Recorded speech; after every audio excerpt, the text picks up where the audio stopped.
My name is William Garnier. I got incarcerated in 2011 for a large conspiracy. I got 10 years, reduced to 7.5 on an early plea, which means I did 3 years, 4 months behind the door, so that's in jail.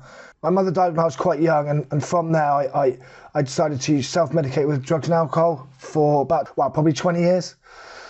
And through that I got involved with the wrong sort of people, and a long story short is I got caught with a kilo of cocaine in the back of my car. So I went to jail in 2011, and when I came out in 2014, I was lucky because I had a good support network. I had my father and my friends and family all around me. I had access to a bit of money, so I wasn't so much technically homeless when I came out. And the biggest issue I had when I came out was actually getting work, because at the time I didn't realise that I only have to disclose it if I'm asked a question, but nobody ever actually explained that to me. So I'd go for an interview and I would explain, that they'd ask, why have you had a big gap in your employment history? And I would say, I've been to jail for this amount of time.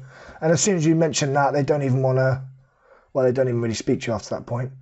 And I was lucky because I had people who would employ me, so friends and family would employ me. I did a bit of stonemasonry, but all the way through it, I was always looking over my shoulder because I was thinking, I've messed my life up because of the decisions I'd made when I was in active addiction. I wasn't my normal self. I always believed that I was not a bad person.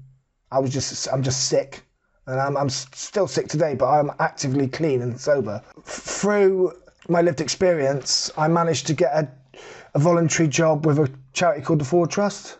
So I started volunteering for the Ford Trust as a mentor, so I was assisting people with housing issues, but I mainly did it all on the weekend because it was voluntary and I had a full-time job in the week.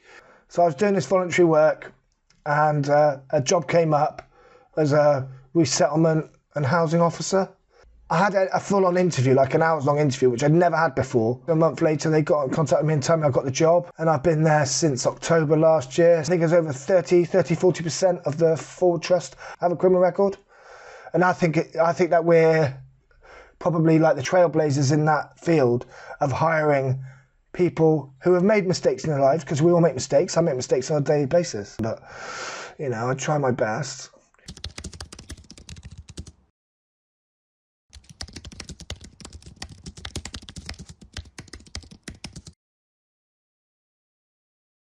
I think it'd be great for as many people to join FairChecks, because the more numbers we have, the louder we can speak. The louder we speak, the more people are going to hear us. It's important that we all rally together and try and sort this out. It might be your son or daughter who has a criminal record, and hopefully what we are doing now will help them in the future.